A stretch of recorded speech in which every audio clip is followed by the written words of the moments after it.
Bienvenue à une nouvelle vidéo de Sur la Trotte. Hanoï est la capitale du pays. Notre première journée dans la deuxième plus grande ville du Vietnam s'est déroulée tranquillement. Nous avons vagabondé dans ces rues pour s'imprégner de la vieille ville. Dégageant une ambiance plutôt traditionnelle, nous aimons déjà cela ici.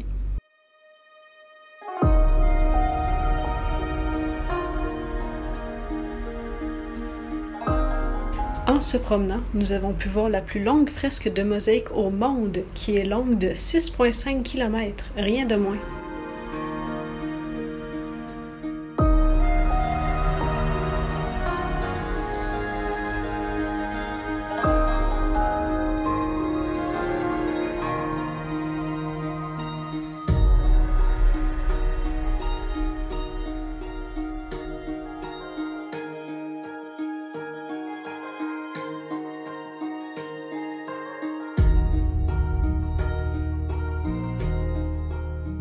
Nous nous sommes rendus à l'Opéra, à la cathédrale Saint-Joseph de Hanoï, qui date de 1886, et avons longé le lac Hoan Kiem.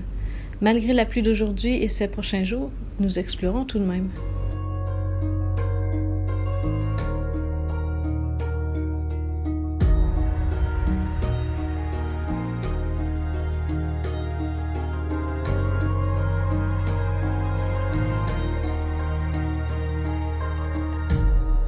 En fin d'après-midi, on s'est rendu à la fameuse ruelle où il y a le train qui passe, puis tu sais, il y a des cafés, puis il y a comme un peu un marché. C'est une image quand même symbolique qu'on a du Vietnam quand on y pense.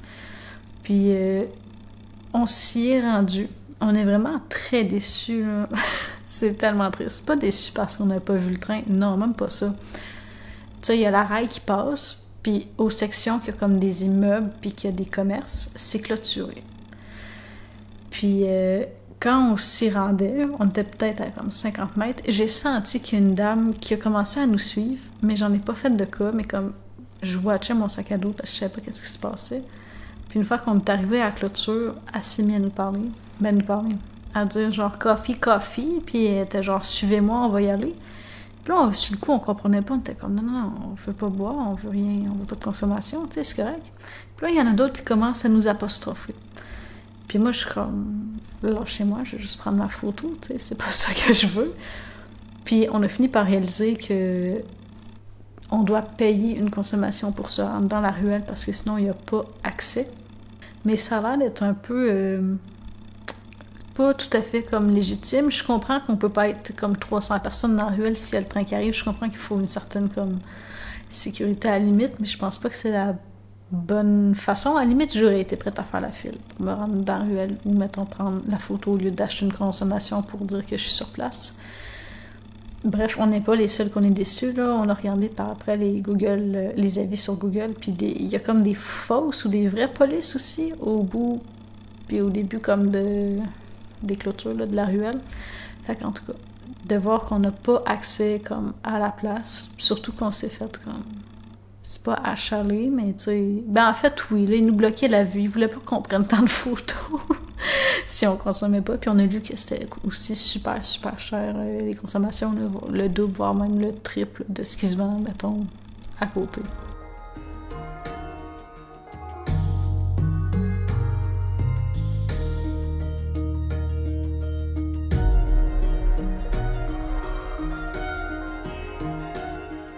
Pour commencer la journée, on s'est dirigé vers le mausolée de Ho Chi Minh.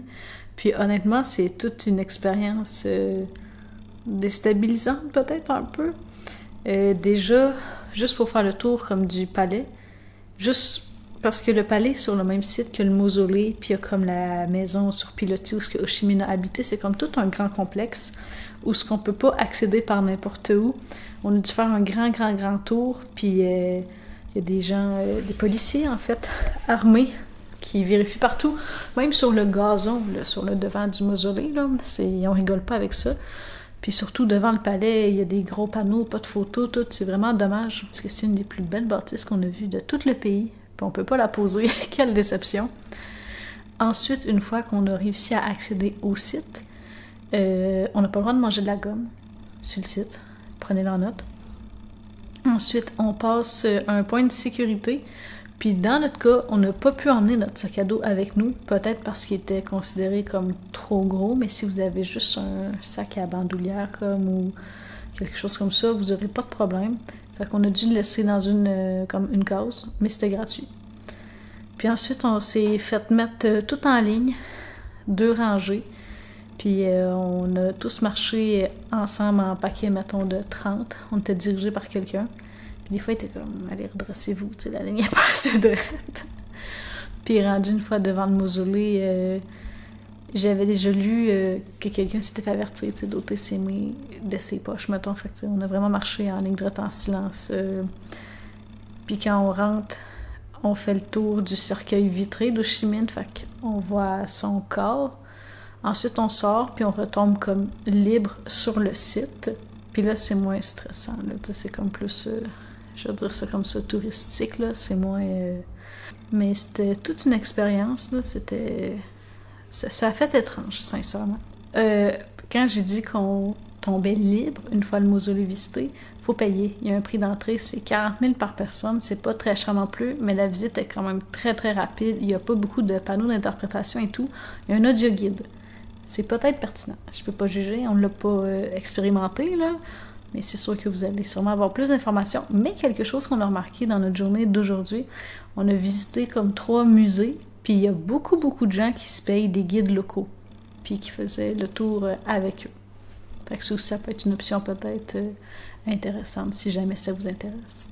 J'avais oublié de dire un détail, là, c'est vraiment stupide, mais j'avais envie de le partager.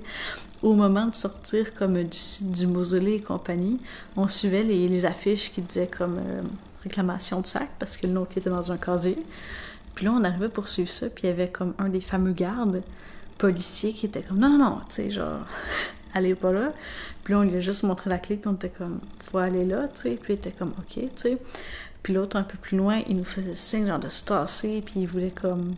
On marchait sur l'asphalte, là, on n'était pas innocents non plus, mais il voulait vraiment qu'on marche comme dans une petite rangée de pavés plus collés sur le gazon, puis en tout cas, c'était comme stressant parce qu'on se disait qu'on est les seuls qui marchent là, tu sais, on était comme plus accompagnés, puis avec les autres touristes, mettons, puis on a fait comme l'inverse pour rentrer à sécurité.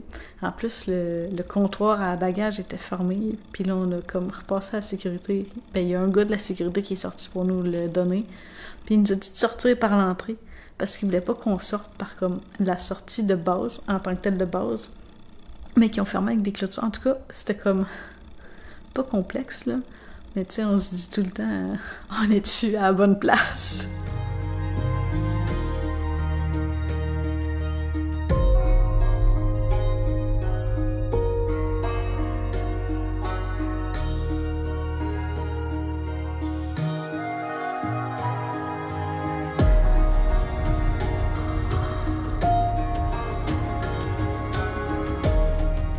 Le temple de la littérature était impressionnant, surtout par sa grande histoire. C'est la première université nationale. Construit d'aussi loin que 1070, découvrir les 1304 lauréats est fascinant. La tortue représente la pérennité.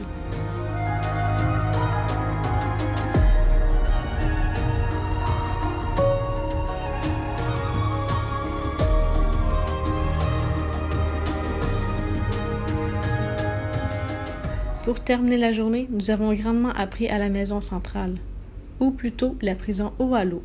Ces pénitenciers servis durant la période coloniale. Les prisonniers étaient des Vietnamiens qui aspiraient à une révolution. C'est un endroit bouleversant dans l'histoire du Vietnam.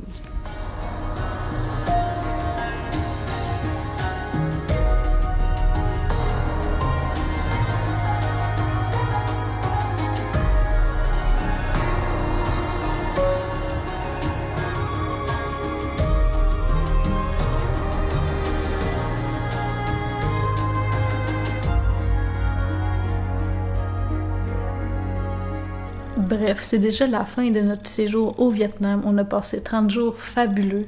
Parfois, c'était drainant, tout le bruit qu'il y avait, mais on a vraiment vu des belles choses. C'était incroyable. On a fait vraiment beaucoup de rencontres, autant les locaux que des voyageurs.